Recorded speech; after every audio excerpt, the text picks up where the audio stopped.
Hey everybody, thanks for joining me today. Really appreciate it. And not too long ago I did a video where I made a bowl and then I painted a map inside of the bowl. And some of you suggested that maybe we should go to the next step and make a globe. And there's that saying, anything worth doing is worth overdoing. And so I'm thinking, okay, how about trying to make a globe? And I've done some similar kinds of things in the past. Here is a rattle that I made. That worked out pretty good. Here's another rattle. So these are all roundish kinds of things, but not exactly globe sized. So here's what I'm thinking, a globe about this big.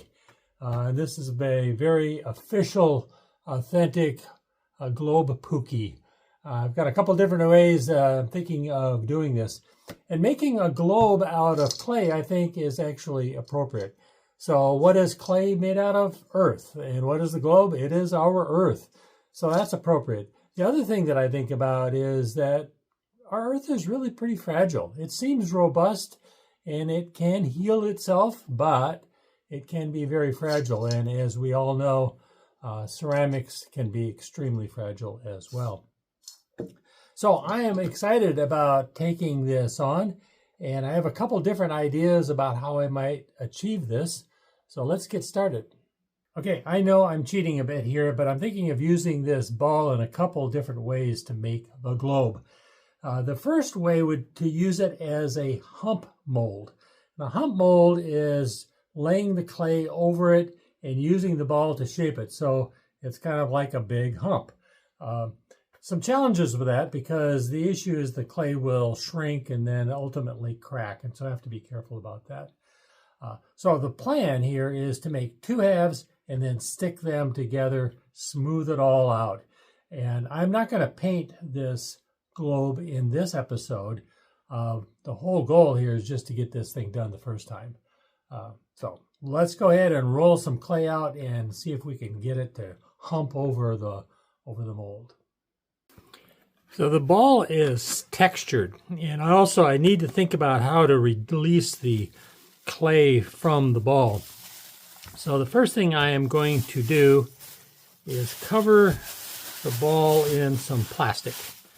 And so that will do two things. One, this is smooth and the clay is not going to stick to it as much.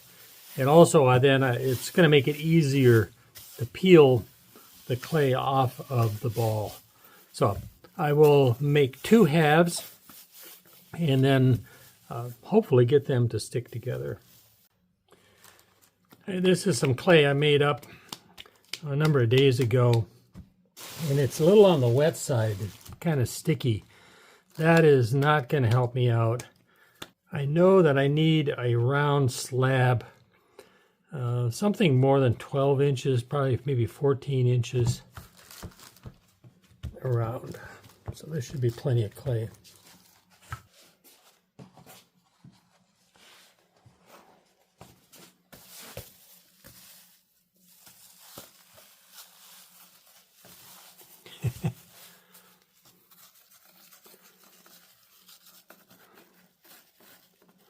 In this case, being a little bit on the wet side maybe is helping because it's going to be a little bit easier to shape.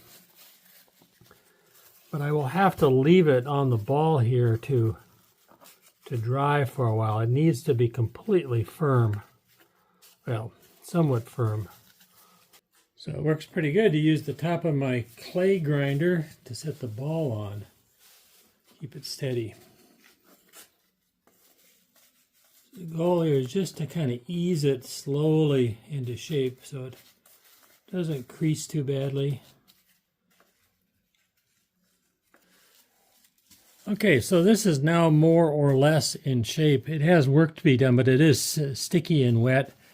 And so I think the best thing to do is just cover this thing up and let it dry some and then come back and work it a little bit. Here is the globe. It's been sitting for most of the day and it's kind of firmed up. I think it will come off of the ball. The nice thing about a basketball is I can see a center line here. So that is my goal, is to trim this away.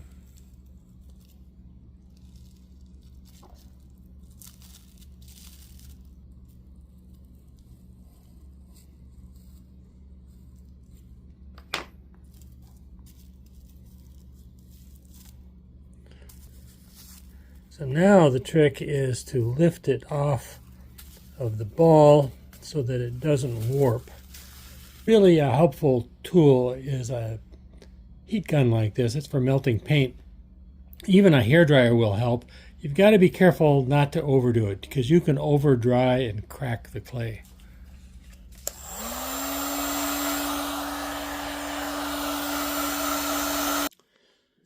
So here's the plan. I have a bowl that I've lined to hold half of the orb.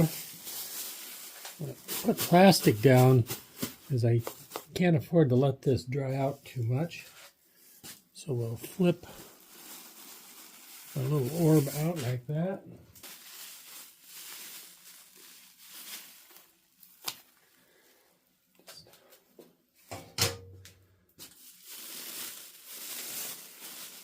See if we can extricate the ball.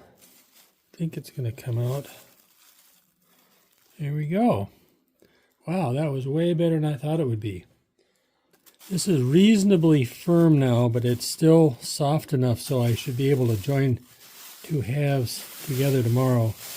And it's wrapped in plastic, so it hopefully won't dry out too much. So now what I need to do is do the other half, so tomorrow I can put the two pieces together. Okay, it's time to trim the second half.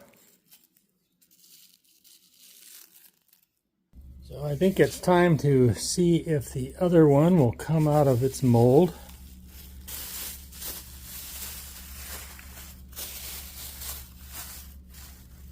There we go, that's the way to do it. Here they both are, and one thing that I do know is we want to rough these edges up and get them good and wet. They're both about the same level of softness, so I don't think they're too hard.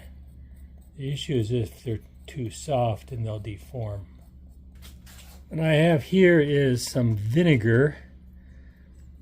I am told, I'm not 100% sure, that vinegar can kind of all make it all kind of stick together better. Makes your clay a little sticky. So I'm not 100% sure that it helps, but I'm pretty sure that it doesn't hurt. So the next thing I'm going to do, I've got some clay that I softened up here. You really only have kind of one chance at this, and one of the issues is that you can't smooth things from the inside. So the only smoothing we get to do is on the outside. So this is kind of the moment of truth here.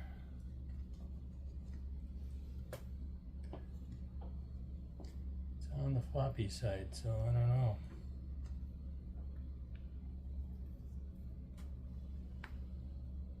I'm not liking this. No, it's just too floppy. All right, so we're going to let this dry out more before we proceed. The two halves of the spheres have been sitting here for a few hours now, drying up. They're still pretty flexible, but hopefully it'll work. So I'm going to throw in these little pieces for the rattle, and then, as I indicated before, have health, happiness, peace, and love. So throw those in, and hopefully these two sides kind of fit together. Here it is.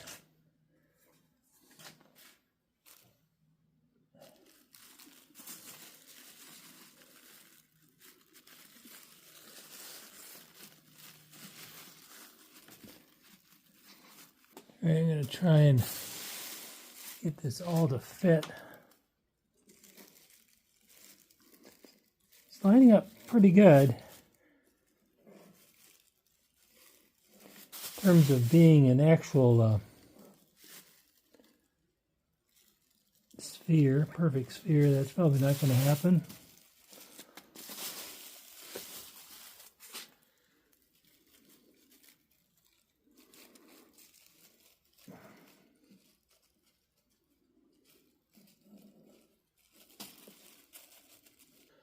What I need to do is smear clay into the joint as best I can.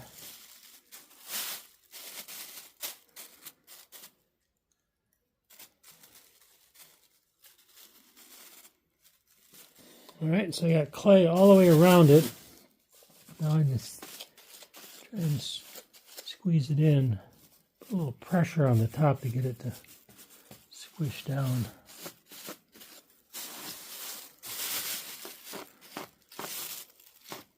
So for right now, I think that is probably good enough. And what I'm going to do is cover this in plastic. This is all wet here, but this is really leather hard. So I think covering it in plastic will kind of help equalize the wetness in the clay. Having one place dry and one place wet can only cause trouble, I think. Our globe has sat overnight all wrapped up. So we'll see what it looks like. So the goal today is to clean up this seam. Going to rub that in. It's still fairly movable. And get it more or less smooth, and then eventually I will slip it. So what I think I'll do first, a little bit of water, and just use a stone to make sure I get that clay rubbed into that joint as best I can. Then I'll come back with a scraper, kind of smooth things out. I have a variety of antelope ribs here, which apparently is a traditional scraper, and I think that might work pretty well because of the curvature to try and even out this seam.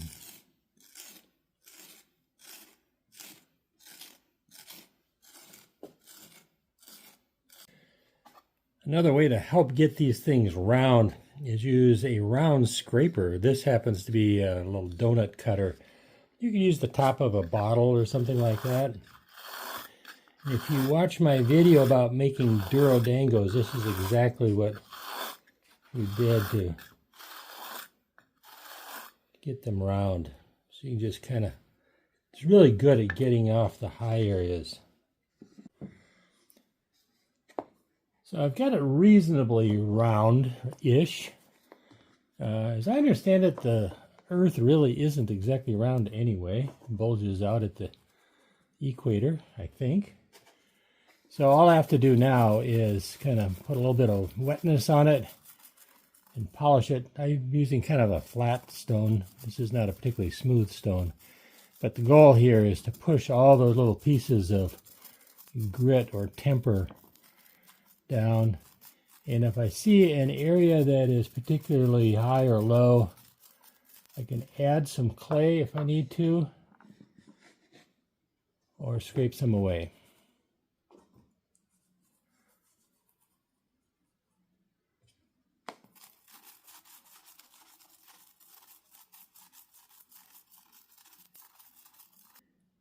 It is debatable whether a vent hole is needed, but I don't see why it would be a bad thing.